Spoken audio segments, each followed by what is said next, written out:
Alright, for the words, I have to do this in 2 hoopings because it is not, the hoop I have, even this big hoop is not big enough to do it all at once. So I separated it into 2 separate, I have words 1 and words 2. There it is. I'm going to go set. And I need to edit this and flip it around. Edit, rotate 90 and 90. There we go. Okay, that's better. Now I'm also going to kind of fool it a little bit. I'm gonna do the placement stitch for each letter and then iron on all the letters at one time and then go back and tack them all down at the same time. So it's going to take a little bouncing around here in the screen, but that's okay. I've been doing that this whole time anyway. And I'll do that on the needle plus minus and use the up and down arrows to move back and forth. So I know the 900 embroidery is the placement stitch, and that's what I'm going to do right now. And hopefully it jumps to where it's supposed to. Yep.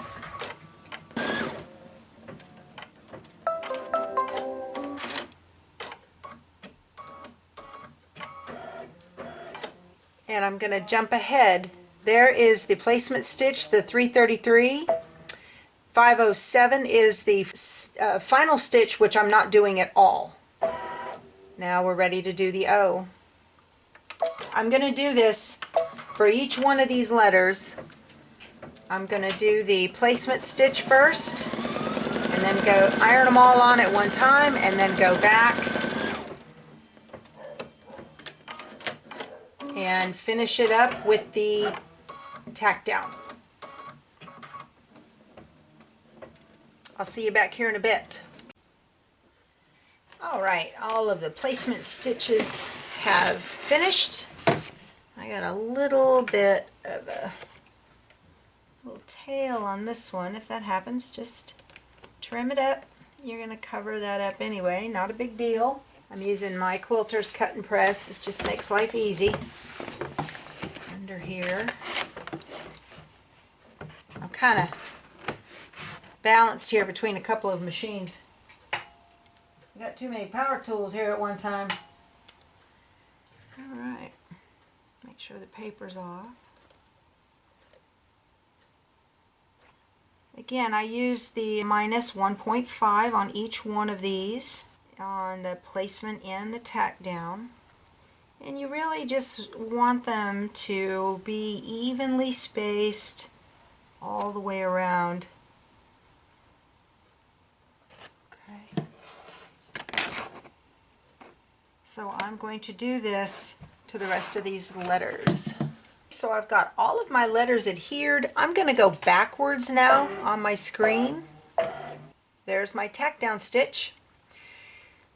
Alright, and go.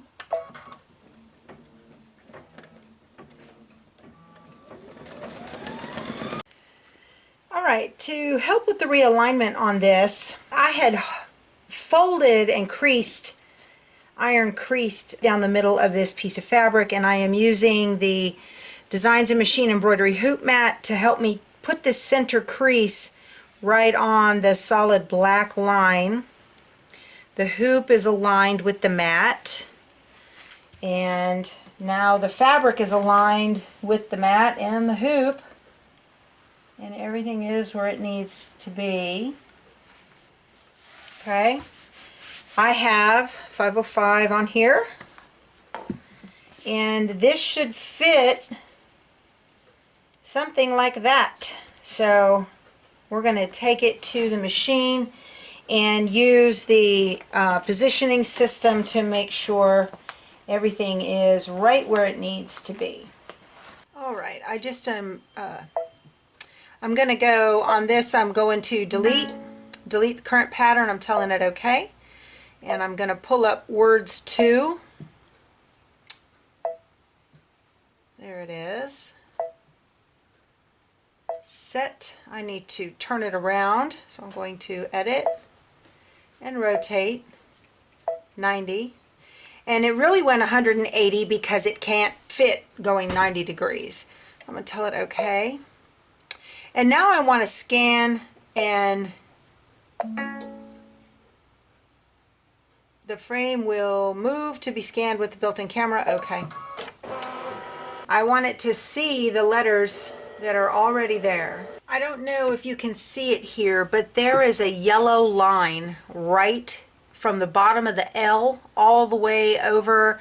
I drew that with a friction marker so that I could actually pinpoint the height of the second part of the embroidery stitch out. So now I can just touch this with my finger and bring it down just enough. It looks I'm going to go to layout and move. I'm going to touch it one more,